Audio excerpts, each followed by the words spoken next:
Judge Eleanor Thompson had always been a woman of purpose and determination. From the time she was a young girl growing up in a small town, she knew she wanted to make a difference in the world. Her parents, both hard-working educators, instilled in her the values of fairness, kindness, and resilience. They often reminded her that life wouldn't always be easy, especially as a black woman in a society where opportunities were not equally distributed. But instead of letting those challenges discourage her, Eleanor used them as fuel to push forward. Her journey to becoming a federal judge was anything but ordinary. She worked tirelessly through school, earning top grades despite facing prejudice from classmates and even some teachers who doubted her abilities simply because of the color of her skin. When she graduated at the top of her class, it wasn't just a personal victory. It was proof that hard work could overcome bias. After college, she attended law school where she quickly became known for her sharp mind and unwavering dedication to justice. Her professors admired her tenacity, and her peers respected her ability to see both sides of every argument without losing sight of what was right. After years of practicing law and building a reputation as a brilliant legal mind, Eleanor received the call that would change her life forever. She had been nominated to serve as a federal judge. It was a monumental achievement, not only for her personally but also for her community. At the time, there were very few African-American women serving as federal judges, and Eleanor understood the weight of the responsibility placed upon her shoulders. She didn't take it lightly. Every decision she made in court was carefully considered, balancing compassion with the strict application of the law. People came to trust her rulings because they knew she approached each case with integrity. But being a trailblazer came with its own set of challenges. Outside the courtroom, Judge Thompson faced subtle, and sometimes not so subtle, acts of discrimination. There were occasions when attorneys appeared surprised to find themselves before a black woman judge, their expressions betraying their assumptions about who should hold such authority. Some colleagues spoke to her condescendingly, as if trying to undermine her confidence. And then there were the anonymous letters she occasionally received, filled with hateful words meant to intimidate her into silence. Yet none of these things deterred her. If anything, they strengthened her resolve to prove that competence and character mattered more than race or gender.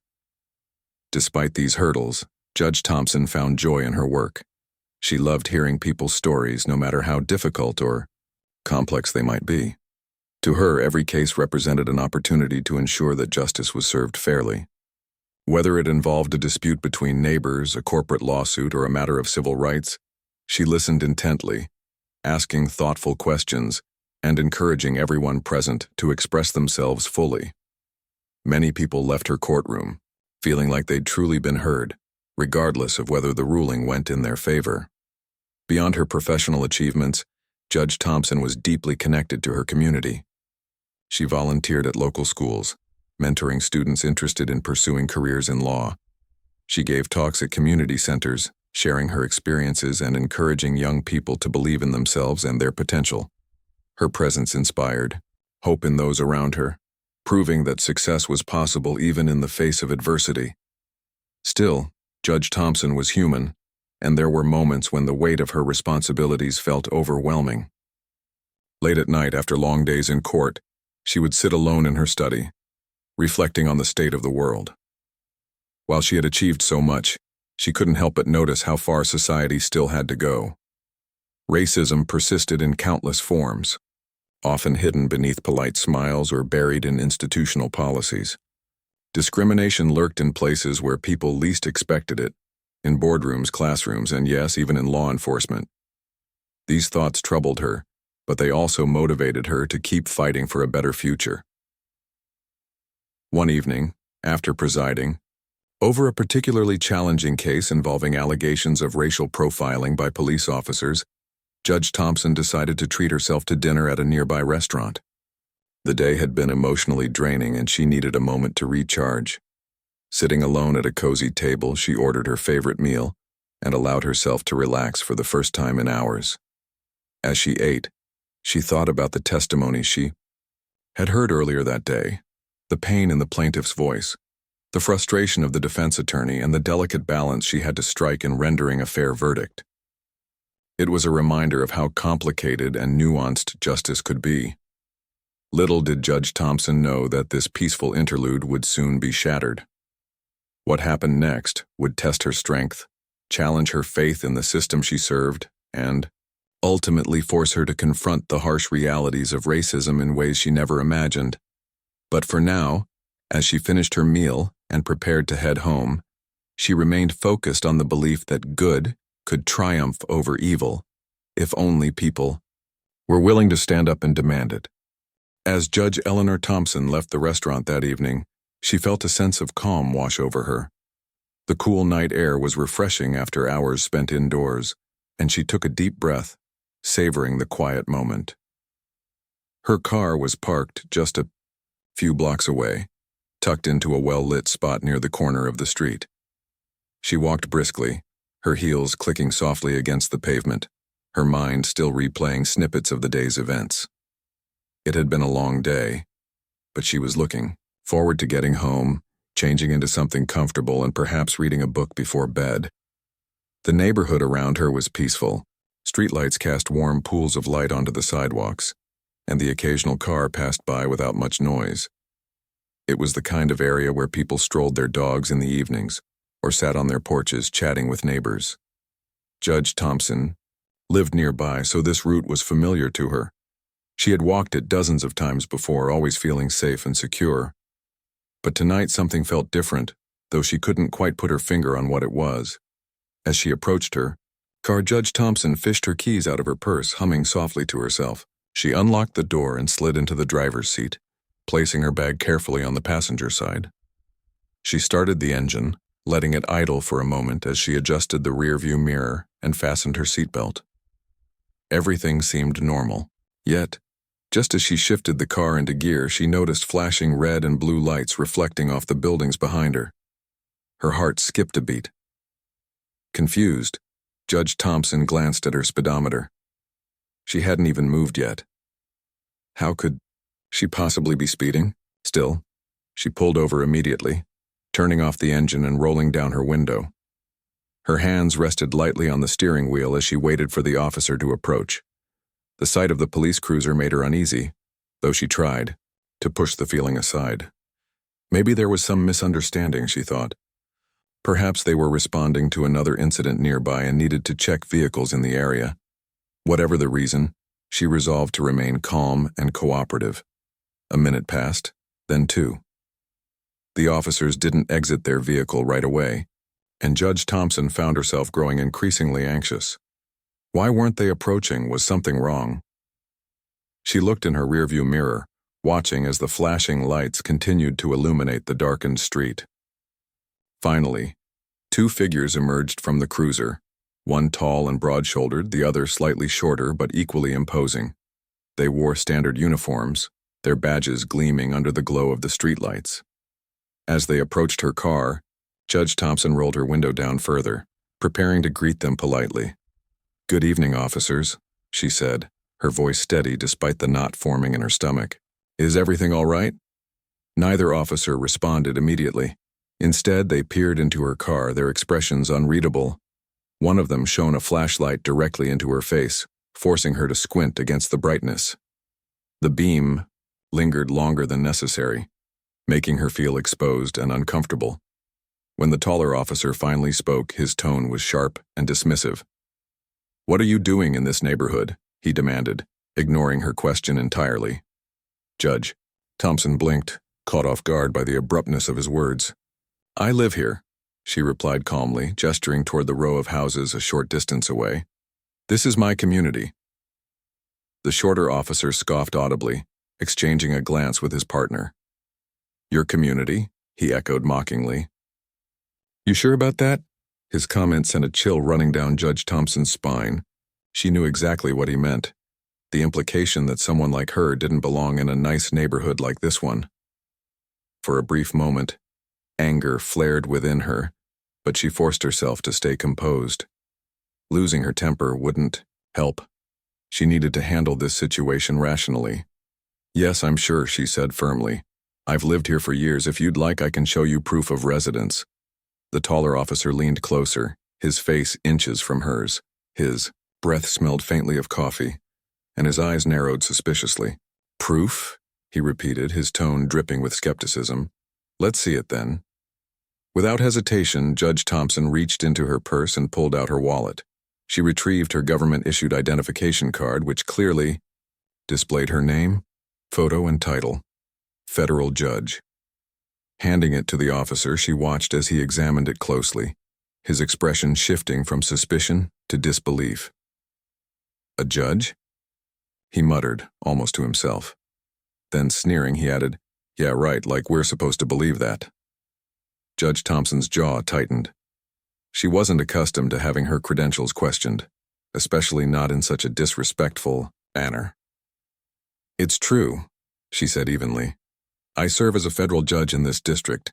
You can verify my information if you'd like." Instead of acknowledging her statement, the officers exchanged another glance, this one laced with amusement. The shorter officer chuckled under his breath, shaking his head. "A judge, huh?" he said, his voice heavy with sarcasm. "Driving through our neighborhood late at night. What's the matter, Your Honor? Lost your way?" His words stung, but Judge Thompson refused to let them rattle her. "I already told you I live here," she replied, maintaining her composure. "There's no need for this level of scrutiny. I haven't done anything wrong." The taller officer ignored her explanation, taking a step back and folding his arms across his chest.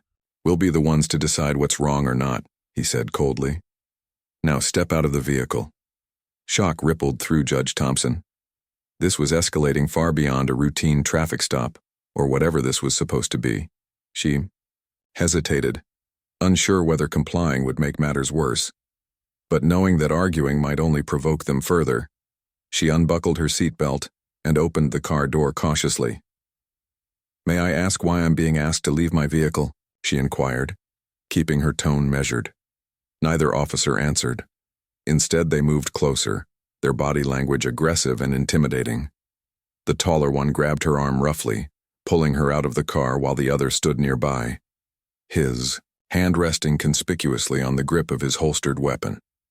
Judge Thompson winced at the pressure on her arm but said nothing.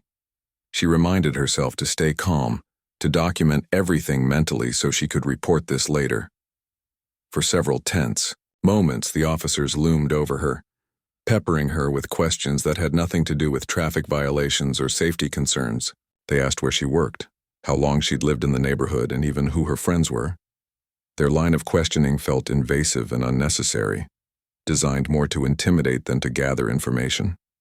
Through it all, Judge Thompson remained silent except when directly addressed, choosing her words carefully to avoid giving them any excuse to escalate the situation further. The encounter stretched on, each passing second filling Judge Thompson with a mix of fear and frustration.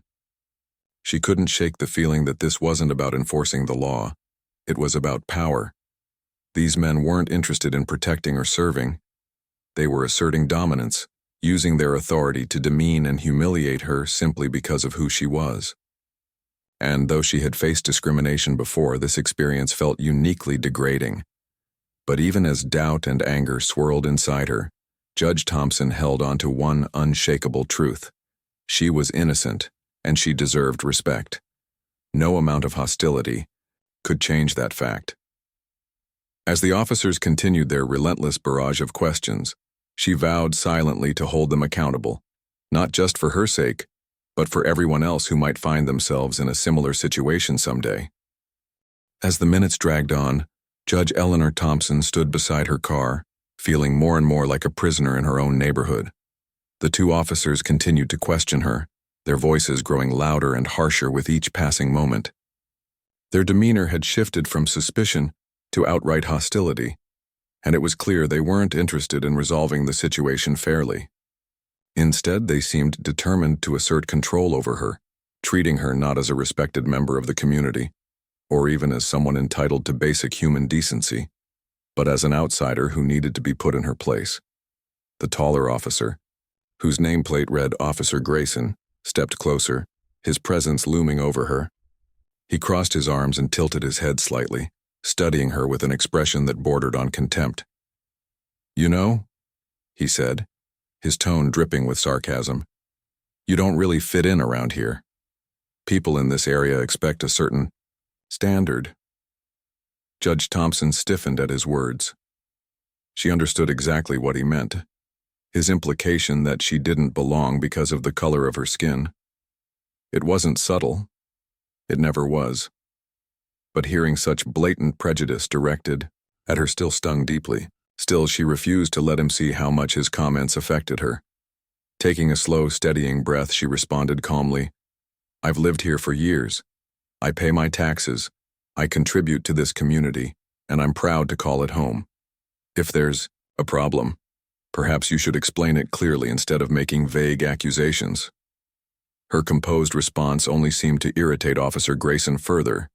His partner, Officer Dawson, smirked and leaned casually against the hood of the police cruiser, watching the exchange with apparent amusement. "Oh, we're just doing our job, ma'am," he chimed in mockingly. "Making sure everyone stays safe. You understand, right?" Safe? Judge Thompson thought bitterly. Was this what safety looked like? Being harassed and humiliated by those sworn to protect her? She wanted to argue, to demand answers, but she knew better than to engage too forcefully. These men were already hostile, and provoking them might lead to worse consequences. Instead, she nodded slightly, keeping her gaze steady. "I appreciate your dedication to keeping the neighborhood secure," she said evenly. "But I haven't done anything wrong, so I'd like to know why I'm being detained." "Detained?" Officer Grayson barked out a laugh, shaking his head. "Who said anything about detention? We're just asking questions. Unless—" He paused dramatically, narrowing his eyes at her. "Unless you have something to hide." The accusation hung in the air like a storm cloud, heavy and suffocating. Judge Thompson clenched her fists briefly before forcing herself to relax. She couldn't lose her temper. Not now. Not when every word and action could be used against her. Later. "I have nothing to hide," she replied firmly. "And I've answered all your questions honestly. So again, may I ask why I'm being treated this way?" Her polite persistence seemed to frustrate the officers even more. They exchanged a glance, silently communicating something Judge Thompson couldn't decipher.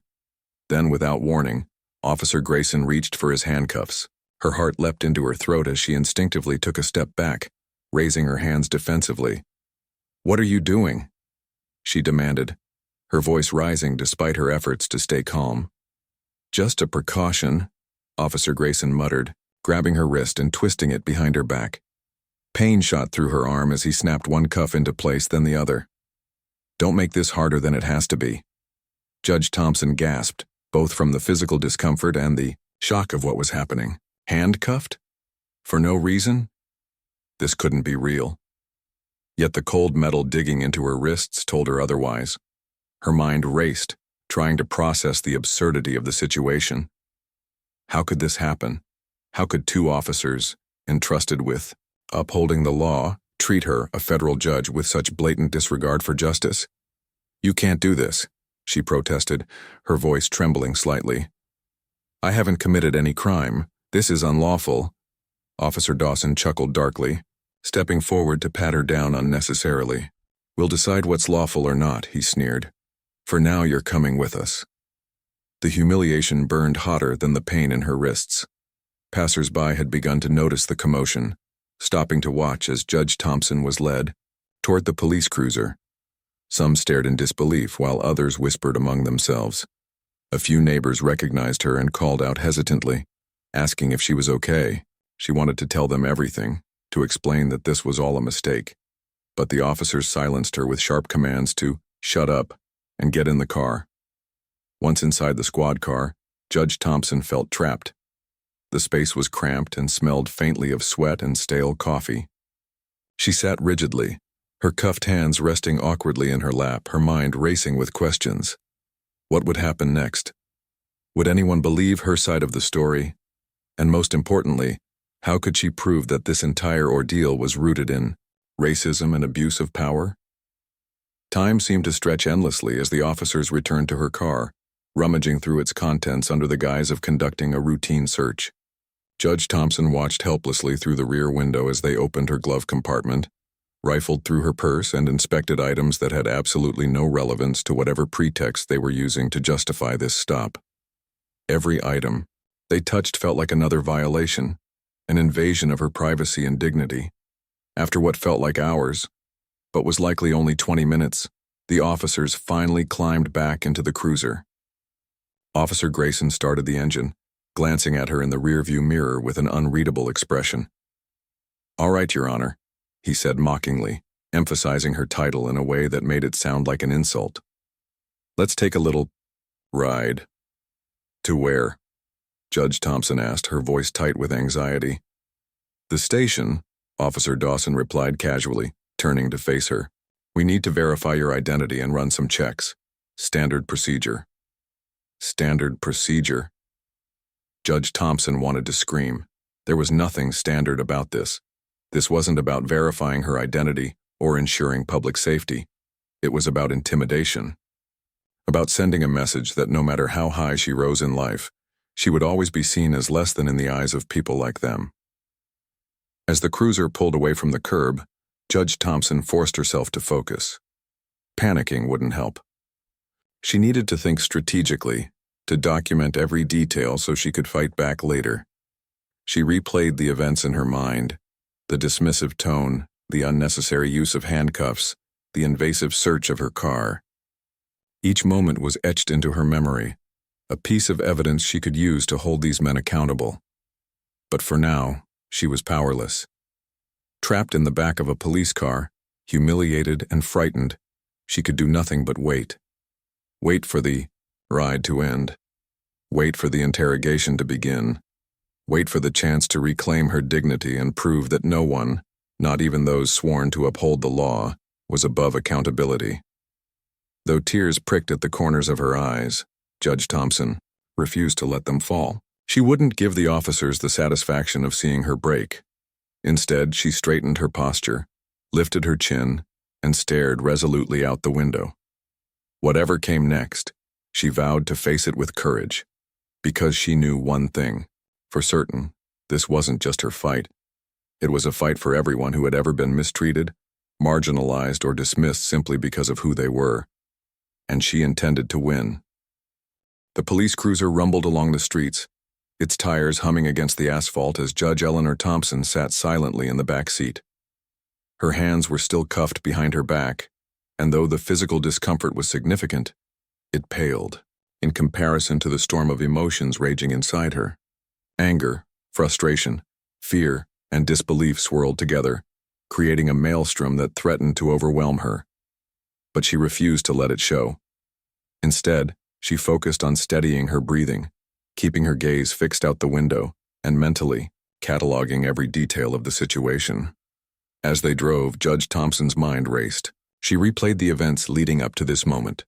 The flashing lights, the hostile questioning, the handcuffs, and tried to make sense of why this was happening.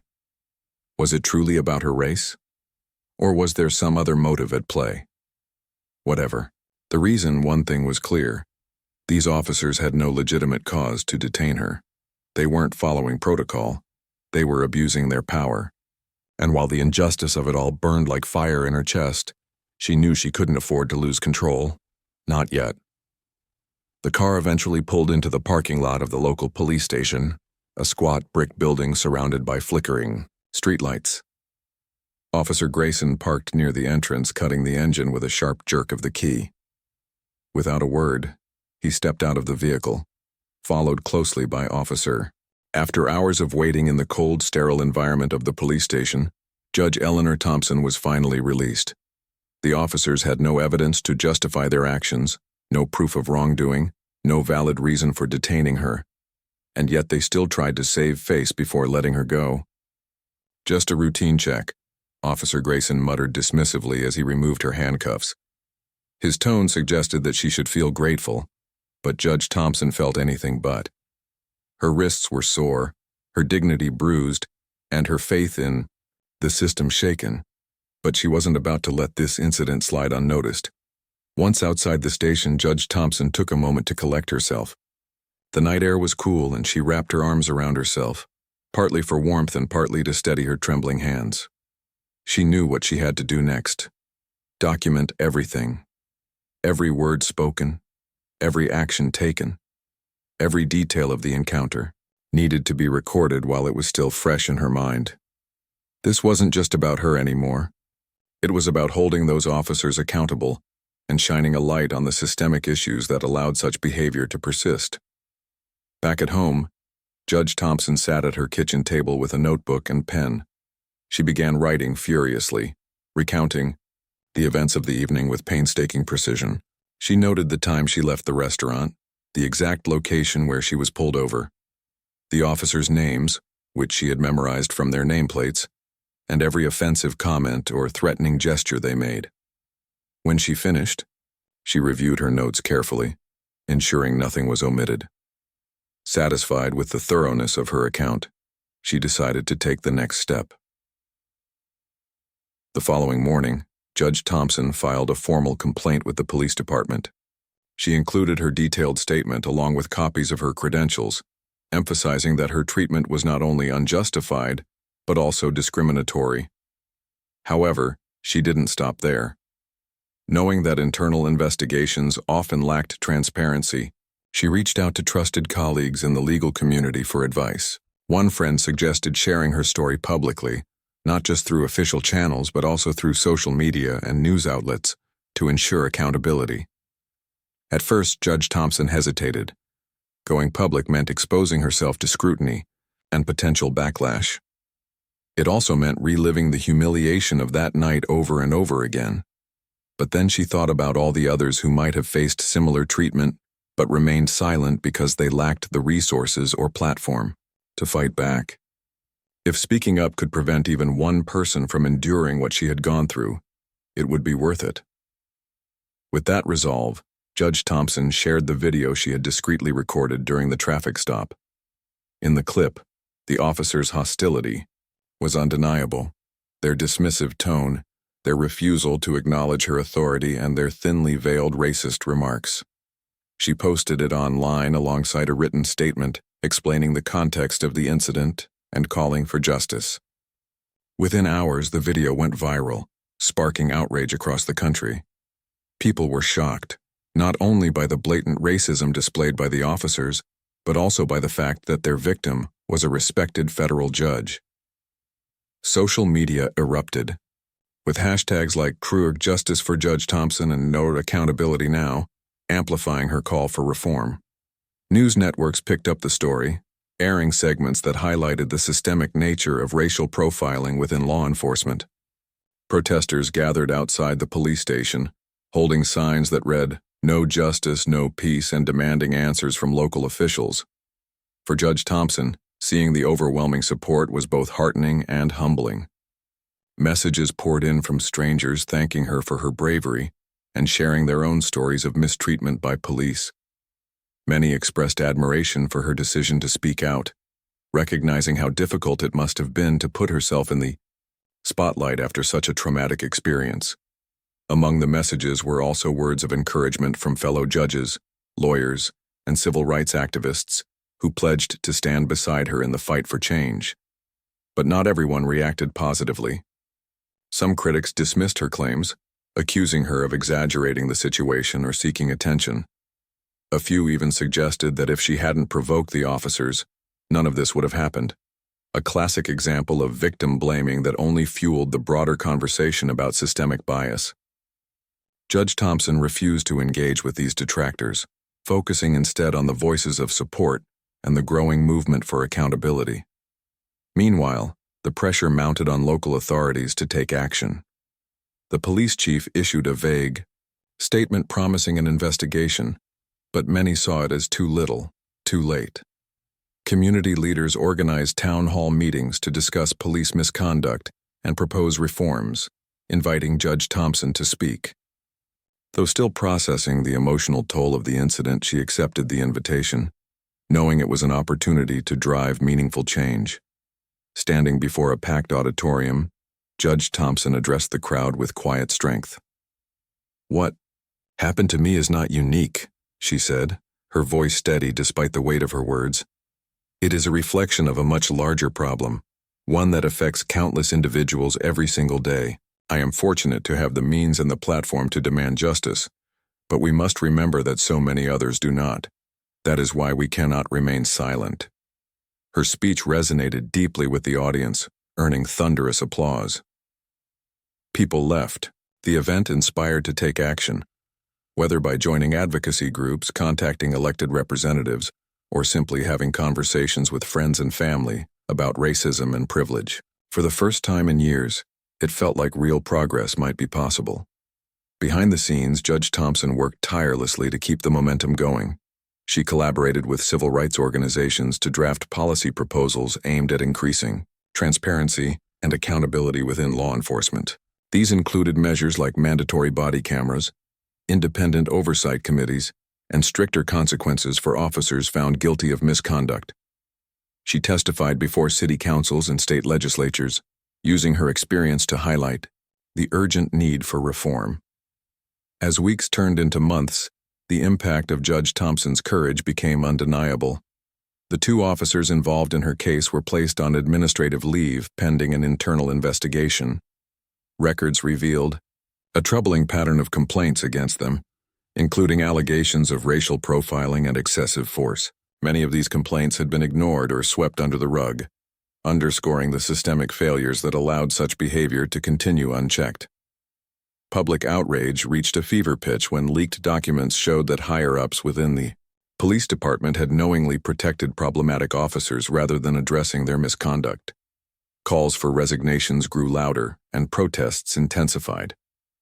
Local officials, facing mounting pressure, announced plans to implement some of the reforms Judge Thompson had advocated for. While far from perfect, these steps represented a start, a glimmer of hope in an otherwise bleak landscape. Through it all, Judge Thompson remained steadfast in her mission. Though the road ahead was long and fraught with challenges, she drew strength from the knowledge that her actions had sparked a national dialogue about race, power, and justice. More importantly, she reminded herself that true change rarely happened overnight. It required persistence, resilience, and unwavering belief in the possibility of a better future. And so, Judge Eleanor Thompson continued to fight, not just for herself, but for everyone who deserved to live in a world where fairness and equality weren't ideals reserved for courtrooms, but realities embraced by society as a whole.